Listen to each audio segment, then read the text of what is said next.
We're live. Hello, everyone. Thanks for watching us one more time and supporting the SheUp community.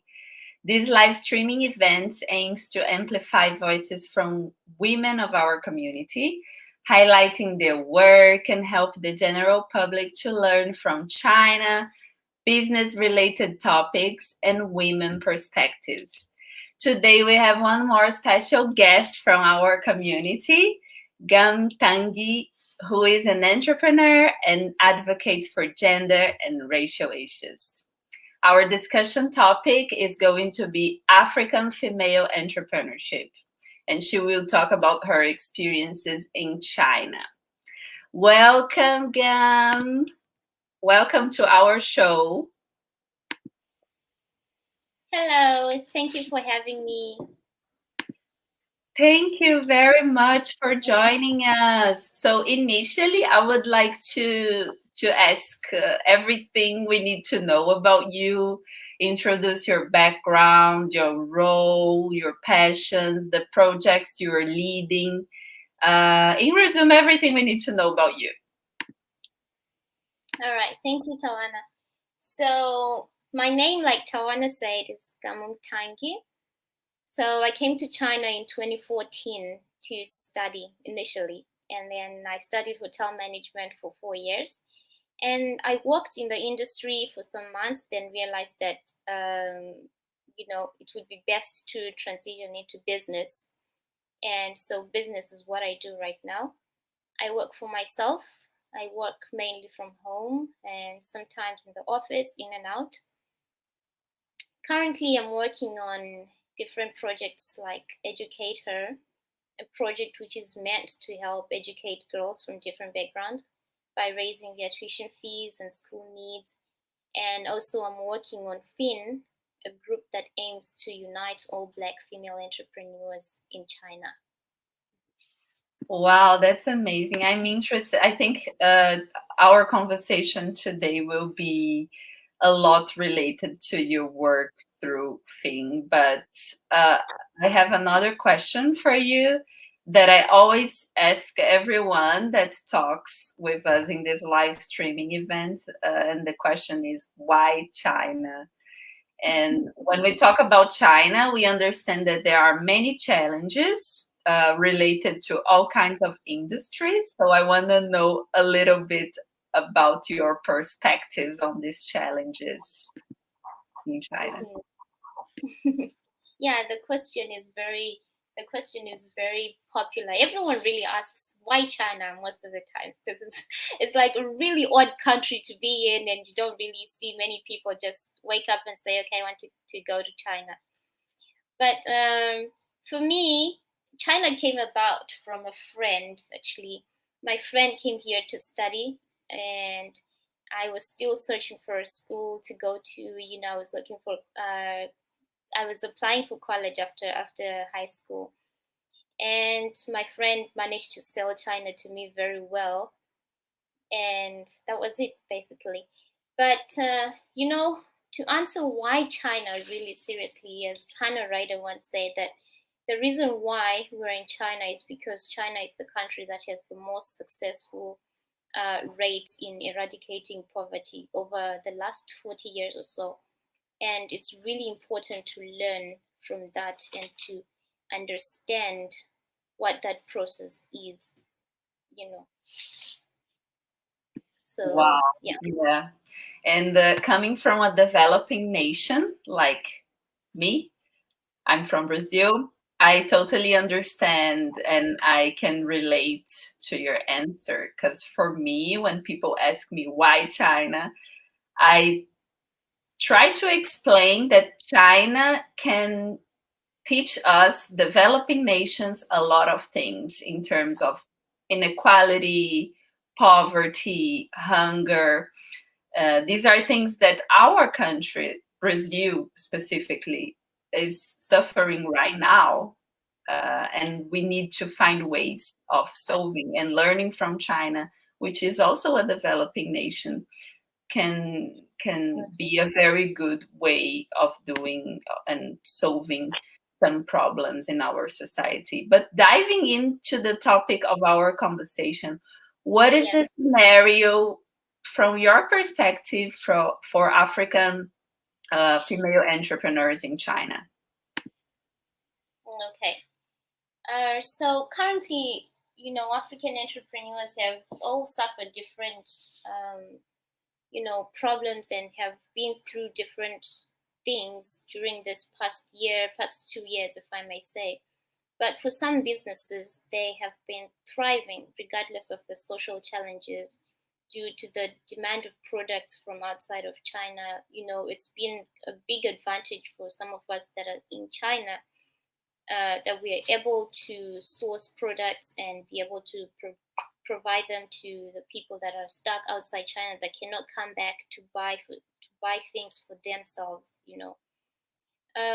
So regardless of that, it's for some it's been challenging because of other various reasons brought by COVID-19, and different entrepreneurship endeavors have been hit differently, really. At the moment, business owners have tried really hard to adjust themselves to meet up with the times that we live in, and people that lost their jobs resorted to entrepreneurship. Graduates resorted to entrepreneurship, some out of passion, but due to immigration statuses also, it's also been a reason why people haven't resorted to entrepreneurship. It's been a great step that China took to support new businesses despite of nationality. China has, put itself out there, tried to accommodate everyone who's trying to do business in China. And it's been warmly welcomed by our society and an excellent step in the right direction for aspiring entrepreneurs. There's new policies that new graduates are able to get their entrepreneurship visas. This supports startups, and it's been a great initiative for so many of us because it has not been exclusive of nationality, race, and everything. It's been diverse and it's been accommodating. So this has been an excellent step towards supporting startups. So basically, this is how things are going in China right now for African entrepreneurs. Yes, I also agree with a lot that you say. I think China is open for collaborating. It's actually our from it's more like our interest, outsiders or foreigners in China or Laowais in China, to understand how can we build a proper bridge with the Chinese companies and Chinese ecosystems. But for you, what are the challenges more related specifically to your industry when we talk about doing business in China?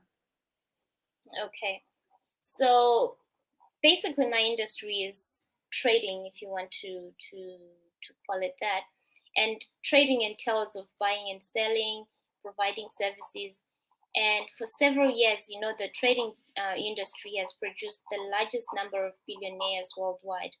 And it's inevitable to have stiff competition and questionable doubts from yourself. And when we bring in, sorry, you have doubts from yourself, from your suppliers, from your clients. Everyone is doubting you. And this is an average entrepreneur. And then when we bring in race into the mix, it's a whole different story. And then, it's a mixture of pros and cons, and double that, then we add gender into the mix, then it's like a recipe for disaster. It's absolutely undoable. It's ridiculous how we are all treated differently, to say female entrepreneurs, male entrepreneurs. This has been a problem we've been trying to tackle for several years. And we feel like we've accomplished something towards this, but we're not eradicating it anytime soon.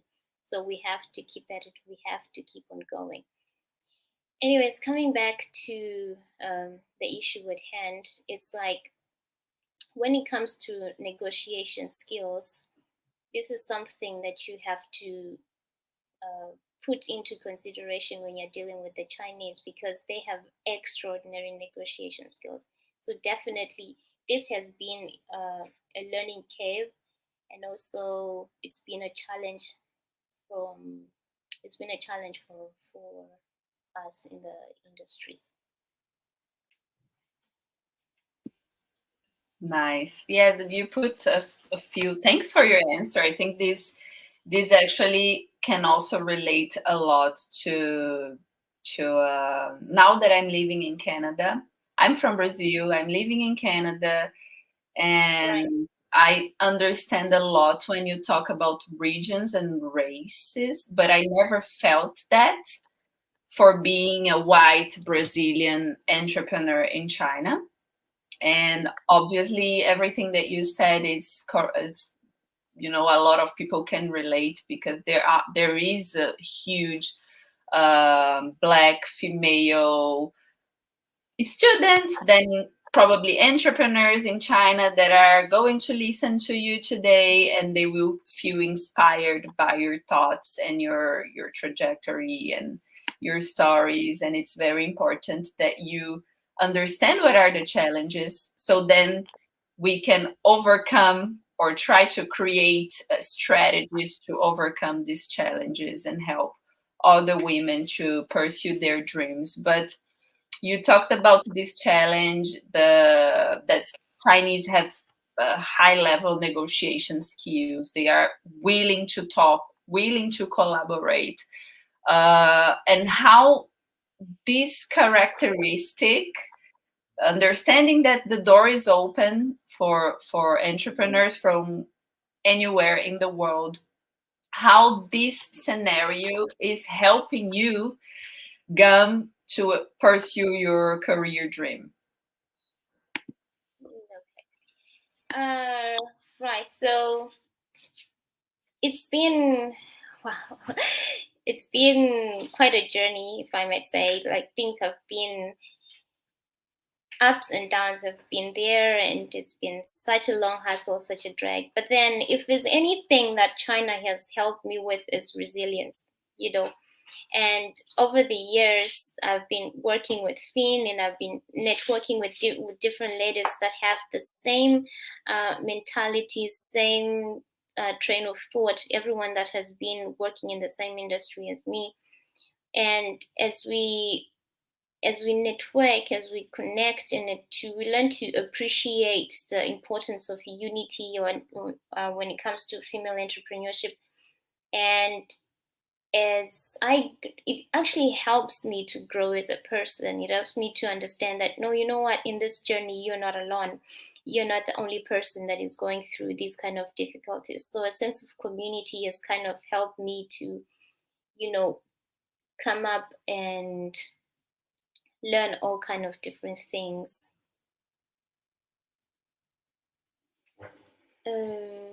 Hi, I'm back. Hi. Yes, I'm back. I just wanted to put you on the screen because I really enjoyed what you said, what you just said. But let's talk about FEEN. I think FEEN is a very important organization from my perspective, for the Hangzhou entrepreneurial community. Tell us everything we need to know about FEEN, like how you operate it, how to take part, and what are the main projects at the moment. All right. Okay, so FEEN, it comprises of female entrepreneurs that run their own small to medium enterprises. Sorry. So we have ladies that do everything, really. We have ladies that bake. We have ladies that makeup companies. They have their own brands. They have their own clothing brands. They have their own registered companies.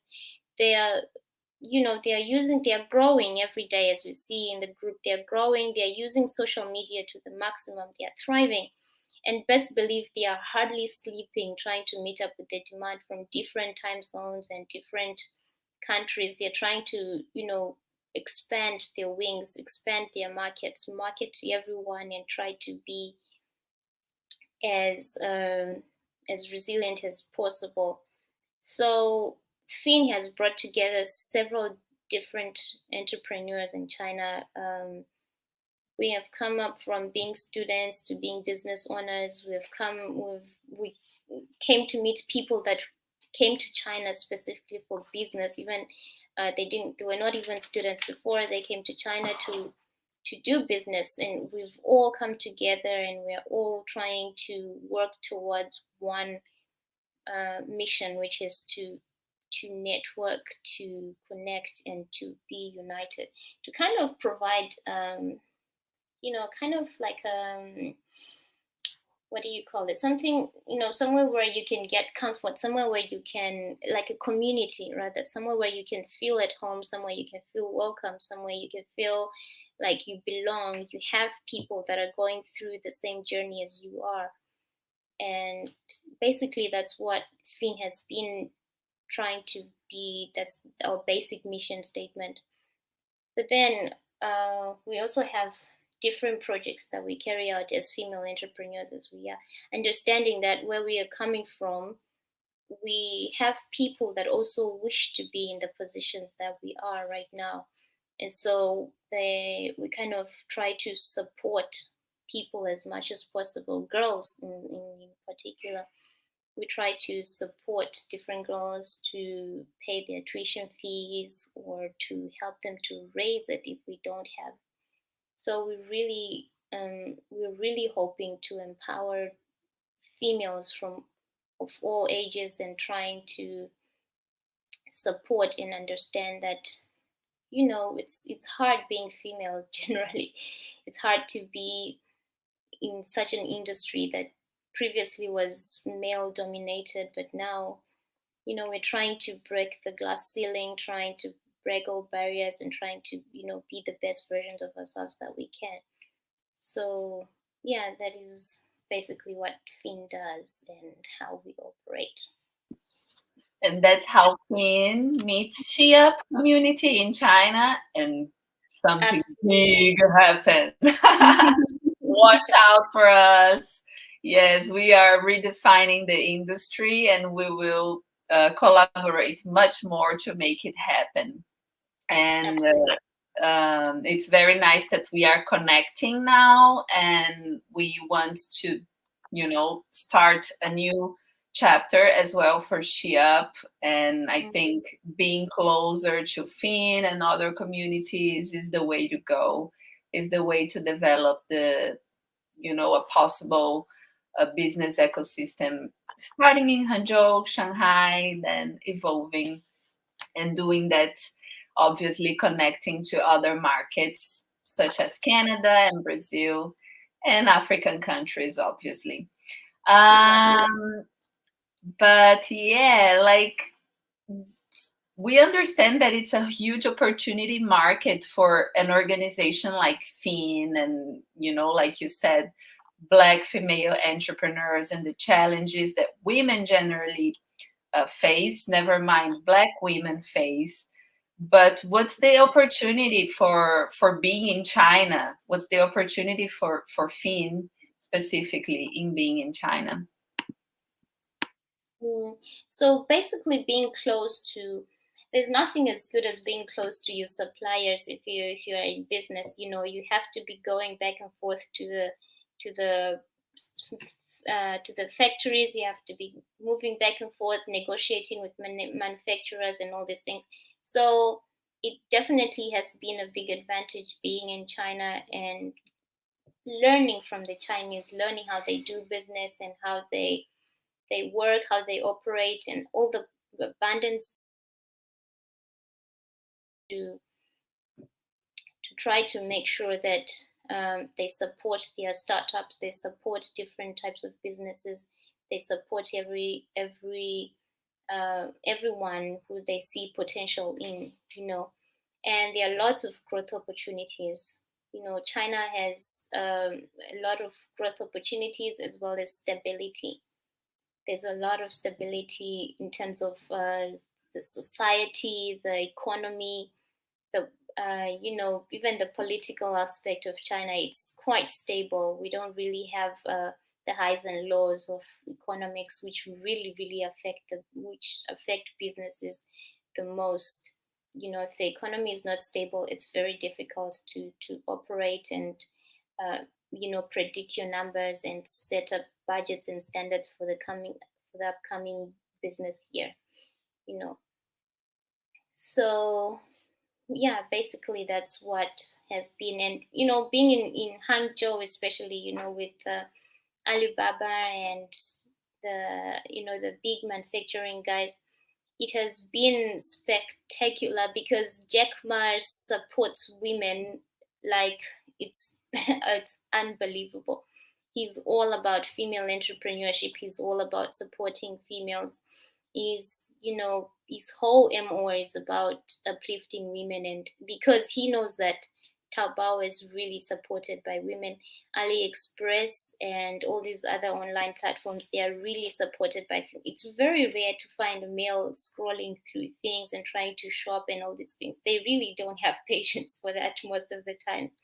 So you find that mainly it's females that have been supporting his businesses. So he's forever grateful to females and forever available to help. And I had the opportunity to meet him once, and it was fantastic. It was like a life-changing, opportunity to be at a Jack Ma event and see him live and hear his advice, and it was phenomenal. It was fantastic.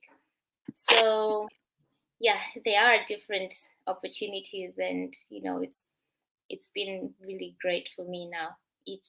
I think it has shaped most of my business mind, has been molded and has been adjusted to thinking on a much greater scale and trying to be greater than I've ever imagined, because I've I've come across big minds and successful people like that. Yeah.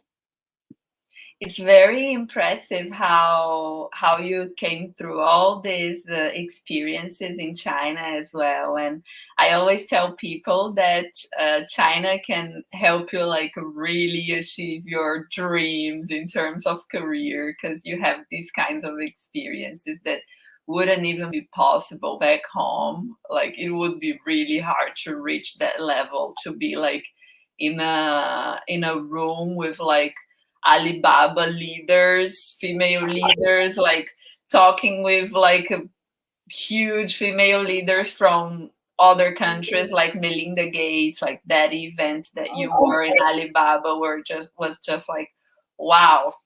That's when you realize the possibilities of like a proper developing nation that is like thriving to make people succeed in all levels. It doesn't matter if they are students, it doesn't matter if they are very young entrepreneurs, like they're all in the same room trying to like be inspired by someone that's definitely doing something for the world.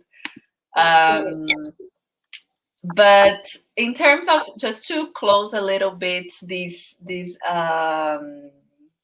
this topic about FEEN, the working style in China is something that always interests people that are watching from overseas. So how do you help, especially FEEN, when we talk about female entrepreneurs in China, African female entrepreneurs in China, how do you help them to adapt through the working style, and especially in terms of the industry that you're working in, which is like more related to e-commerce and finding suppliers to ship products to your country? So basically, what people do, what most female entrepreneurs end up doing, is that they start here in China and then they expand their business out.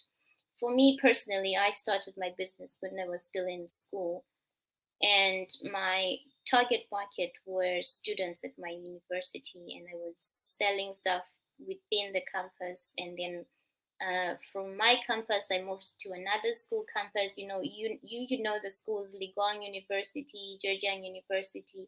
Yes, that's how I ended up expanding my market. But after I finished school, I started focusing on people outside of China. I started trying to find ways to sell in Zimbabwe, to sell in different countries that are not here in China, because then you realize that they can relate more to, they're the target market that you actually want, that you actually need for your business to be a lot more successful. Well, this differs as well with the products that you're providing. If you're providing things that can be utilized by the Chinese market, that's even perfect. That's great. You can continue to sell in China. But for me, I was selling here at some point, and it was not suitable for the Chinese. They actually didn't understand it. For as much as there was a certain percentage that was fascinated by it and they would want to, buy the wigs for themselves, it was not a big enough market for me to actually continue to survive here. So I branched out, I branded my products, and then I took them out. Started selling them in Zimbabwe, in South Africa, and all this. So I think this is basically what most people do, because I actually have some friends from college that did the same thing. They started in school, then they branched out to other parts of the world, and that's basically how we have been surviving. That's And amazing. Congratulations. I'm loving to hear, and I'm getting a lot inspired. And I agree with you that we should start always small, test a little bit with the people we can test around, like you did. Started in school, and then it was approved by this market, and then you branded it and started selling in other countries. That's great. But we are finishing our conversation, and I would like to ask you what future looks like to you. What are your aspirations? What are you doing right now? Actually, also to manage all these times of uncertainty that we are all living in. And yeah, I wanted to hear your thoughts for the future. okay, right. Frankly, the future is unpredictable for everyone. It's been a total blind spot. We're not really sure what is coming, and yeah, it's been quite a journey. But with how the pandemic hit the world unexpectedly, it has made it even more difficult to plan for the future, because we're not really sure when it's going to end, or what is going to happen, and how the future of business looks like, how our numbers are going to look like, all these different things that we have to put into consideration as we plan for our future. But others would oppose. Others would definitely be saying that this has been the best time for them. This has been absolutely productive for some people, with the borders closed. Different goals have been reached, different markets have been discovered, all these things. So it's kind of difficult to predict what things look like for the future for different people. However, we have managed to survive and taking advantage of the closed borders. So far, for us, everything looks okay. The future looks bright. I don't really want to I don't really want to overhype myself and say, oh, okay, everything's going to be great, everything is fine, but kind of just looking forward to what comes next naturally, and what God has in plan for us, if I may say.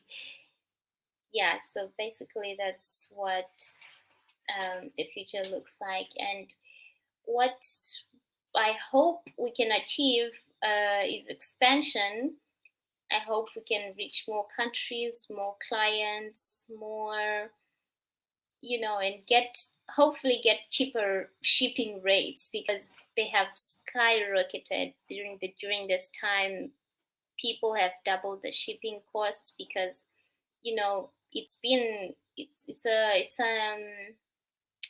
an opportunity for them. It's a demand. The demand has increased, therefore the rates also go up. Even for innocent business people, they still suffer this loss, this demand. So shipping has been incredibly expensive for both suppliers and the manufacturers. So with consistency, we hope to keep growing, hope to stay focused, hope everything stays, and hope everything works according to plans. And yeah, basically that's what we hope the future looks like. And what about tips? Any tips for entrepreneurs, especially African entrepreneurs, African women, and the experiences you would like to share? Yes, I think the biggest tip I would want to give female entrepreneurs or entrepreneurs in general is, as long as you're an entrepreneur, you're providing a service, or you're selling, you are serving. You have to understand that you are serving. So you have to serve wholeheartedly. Bring in all the serving mottos that include customer is king, be stern, be respectful, and be polite. I often encounter different entrepreneurs who just don't understand the concept of politeness when it comes to business. Just understanding that your customers' feelings have been hurt, understanding that your customers' feelings have been disrespected. You have to put that into consideration as you talk, as you communicate with customers, as you understand the query. You have to respect your customer, because that's where all your revenue is going to come from, all your sales are going to come from. So you have to respect your customers. Just be respectful, be polite. Your customer is a king when it comes to you. So yeah, that's my biggest tip for you, because this is from experience. I've really encountered different females that handle their businesses really differently, and I'm like, do you understand that I'm actually going to give you money for this thing? It's been an area that we really need to work on as entrepreneurs. We are giving a service, so let's serve.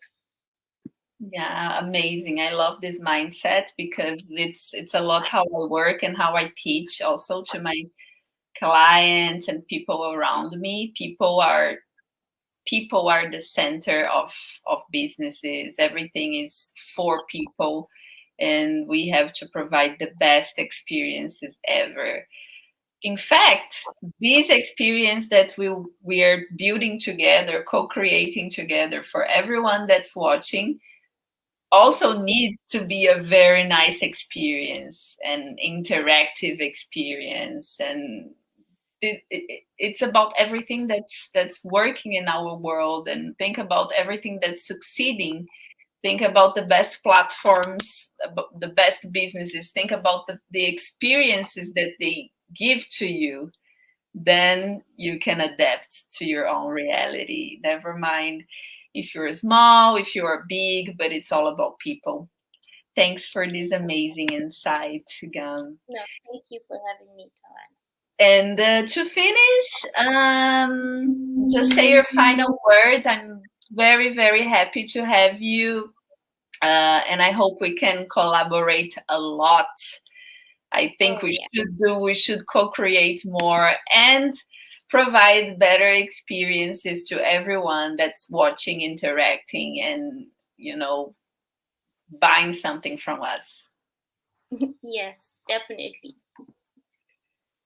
Feel feel free to say your final words. Okay, sure. Yeah. Well, I would probably just to motivate or to encourage somebody who's listening out there. I know, just because you're struggling doesn't mean that you're failing. Trust yourself. you have survived a lot, and you will survive whatever is coming your way. So just stay focused, trust yourself. The good things are yet to come. So stay strong, and let's keep on keeping on. Exactly. Amazing. Thank you very much, Gam, and see you next time, hopefully in China, in Canada, in Brazil, or in Zimbabwe. Yes, definitely. Okay. Bye-bye. Bye. Bye-bye.